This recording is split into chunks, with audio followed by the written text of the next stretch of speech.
you did an acting class yourself at one point. Yes. Did you like acting?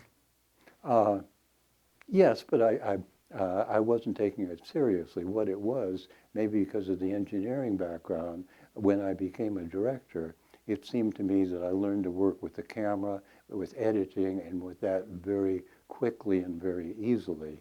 But I had no experience in acting, so I thought I would take an acting class, not to become an actor, but so that I could relate to actors. It was in the acting class where I met Jack Nicholson, as a matter of fact. When you did Godfather Part 2, was it Nicholson or somebody else who said to you, he was shooting at the same place and bumped into you and said, hey, don't get nervous.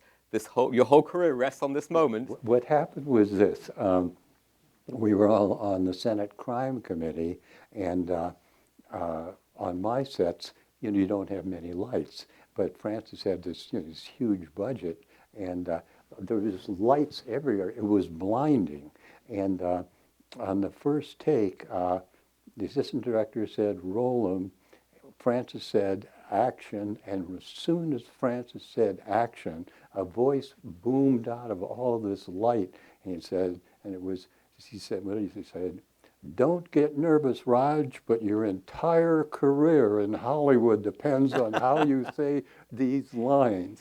And it was Jack Nicholson who, by prearrangement with Francis, had come over from another soundstage to throw me off on the first take. And I thought, I didn't recognize, I realized later it was Jack. And I thought, okay, they're trying to get me here. I'm going to say these lines. Forget any attempt to act. Not that I was capable of integrating acting anyway, but I'm going to make certain I say the lines. So I said the lines. Then Francis said, great, Roger, okay, now we'll really try. And we went for it. I mean, you've all seen Godfather too, haven't you? I mean, you're such a convincing senator. I don't know if that's a compliment or not, but did you talk to Coppola about those Godfather films? Before he made the first one, did you have the kind of relationship where he'd call you and say, hey, what do you think? Or well, not so much, but on the second one where I was playing this part, I had, we only worked 2 days. I was on the Senate Crime Committee, and they only worked 2 days, and I had a dressing room. And I was in my dressing room having coffee, and Francis came in, and he started alibying. He said, Roger, you will see that there's a lot of waste on this set, and the set is moving slowly.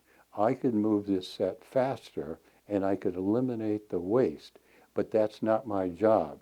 My job is to direct this picture, and if Paramount wants to waste money, that's their responsibility. So I said, Francis is here before I'm on the set alibying for the fact that I'm going to see waste on the set. Luckily, he wasn't working for you as producer at that point.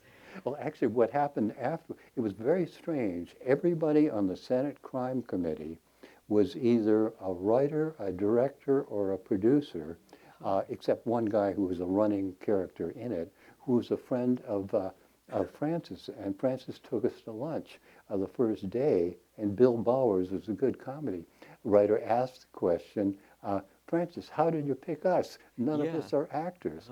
And he said he'd been watching a Senate committee on television, and he noticed several things about the senators. One, they spoke very intelligently, and we all sort of sat up, and he said, and they all looked good. They looked like senators. And we sat up a little straighter, and then he said, and they were all a little awkward on camera.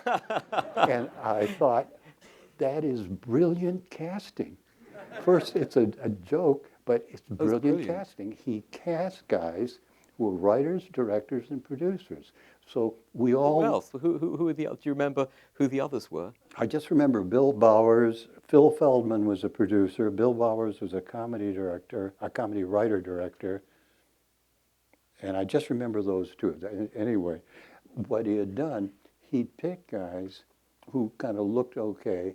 We all knew our way around the set, but we'd all been behind the camera, so we were going to be a little bit awkward. And so, as I say, I thought that's just genius casting. When did you first see that film? Did you see it before it opened?